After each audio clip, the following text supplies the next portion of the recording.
بسم اللہ الرحمن الرحیم۔ صرف 5 منٹ کا مدرسہ قرآن و حدیث کی روشنی میں 9 رجب المرجب۔ نمبر 1، اسلامی تاریخ۔ حضرت علی رضی اللہ تعالی عنہ۔ حضرت علی ابن ابی طالب رضی اللہ تعالی عنہ رسول اللہ صلی اللہ علیہ وسلم کے چچا زاد بھائی اور داماد ہیں۔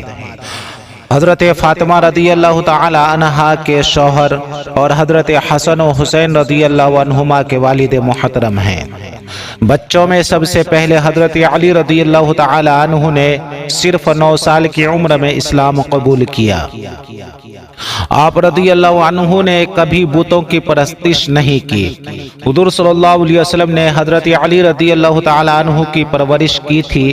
وہ بڑے بہادر اور طاقتور انسان تھے۔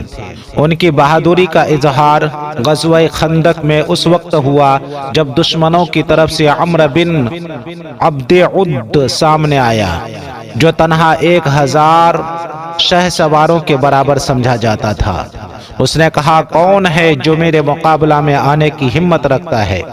اس پر حضرت علی رضی اللہ تعالی عنہ آگے بڑھے اور مقابلہ کیا۔ اللہ نے حضرت علی رضی اللہ تعالی عنہ کو فتح دی۔ اسی طرح رسول اللہ صلی اللہ علیہ وسلم صحابہ کے ساتھ خیبر پہنچے اور تمام قلعے ایک ایک کر کے فتح ہو گئے، لیکن سب سے بڑا قموس نامی قلعہ فتح نہیں ہو رہا تھا۔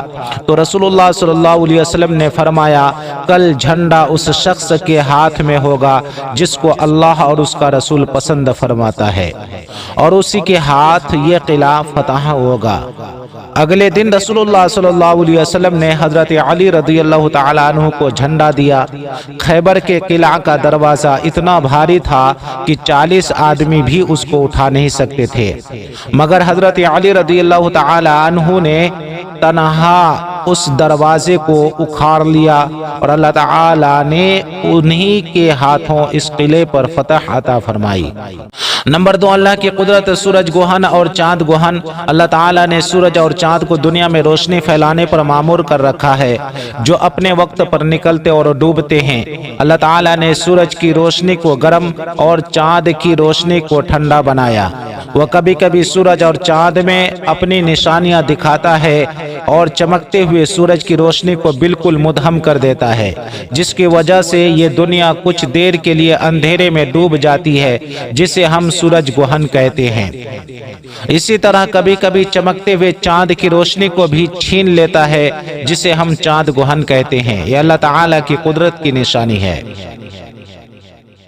نمبر 3، ایک فرد کے بارے میں 5 نمازیں ادا کرنے پر بشارت۔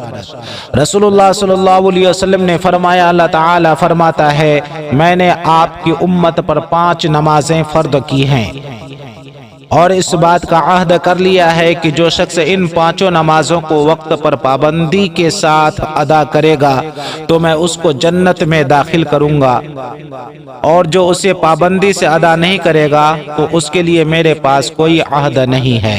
ابو داؤد۔ نمبر 4، ایک سنت کے بارے میں دروازے پر سلام کرنا۔ رسول اللہ صلی اللہ علیہ وسلم جب کسی کے گھر کے دروازے پر آتے تو بالکل سامنے کھڑے نہ ہوتے، بلکہ دائیں طرف یا بائیں طرف تشریف فرما ہوتے اور السلام علیکم فرماتے۔ ابو داؤد۔ نمبر 5، ایک اہم عمل کی فضیلت، اپنے مسلمان بھائی سے مسکرا کر ملنا۔ رسول اللہ صلی اللہ علیہ وسلم نے فرمایا، اپنے بھائی سے مسکرا کر ملنے اور اچھی باتوں کا حکم دینے اور برے کام سے روکنے کا ثواب صدقہ کے برابر ہے۔ ترمذی شریف۔ نمبر 6، ایک گناہ کے بارے میں برائی کو نہ روکنے پر عذاب۔ رسول اللہ صلی اللہ علیہ وسلم نے فرمایا، جب لوگوں کا یہ حال ہو جائے کہ وہ شریعت کے خلاف کام ہوتے ہوئے دیکھیں اور اس کی اصلاح کے لیے کچھ نہ کریں تو خطرہ ہے کہ اللہ تعالیٰ کی طرف سے ان سب پر ہی عذاب آ جائے۔ ابن ماجہ۔ نمبر 7، دنیا کے بارے میں دنیا کی مثال۔ رسول اللہ صلی اللہ علیہ وسلم نے فرمایا، دنیا کی مثال پانی میں چلنے والے آدمی کی طرح ہے۔ کیا جو پانی میں چلتا ہے اس سے یہ ہو سکتا ہے کہ اس کے قدم نہ بھیگیں؟ شعب الایمان۔ جس طرح پانی میں چلنے والے کا قدم بھیگے بغیر نہیں رہ سکتا، اسی طرح دنیا میں گھسنے والا گناہوں اور آفتوں سے نہیں بچ سکتا۔ نمبر 8، آخرت کے بارے میں قیامت میں کوئی کام نہیں آئے گا۔ قرآن میں اللہ تعالیٰ فرماتا ہے، اے لوگو اپنے رب سے ڈرو اور اس دن سے ڈرو جس دن نہ تو باپ اپنے بیٹے کے کچھ کام آ سکے گا اور نہ بیٹا ہی اپنے باپ کی طرف سے ذرہ برابر کام آ سکے گا۔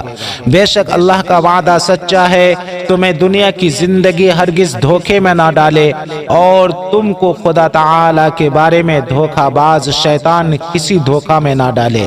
سورہ لقمان۔ نمبر 9، طب نبوی سے علاج، پیٹ کے درد کا علاج۔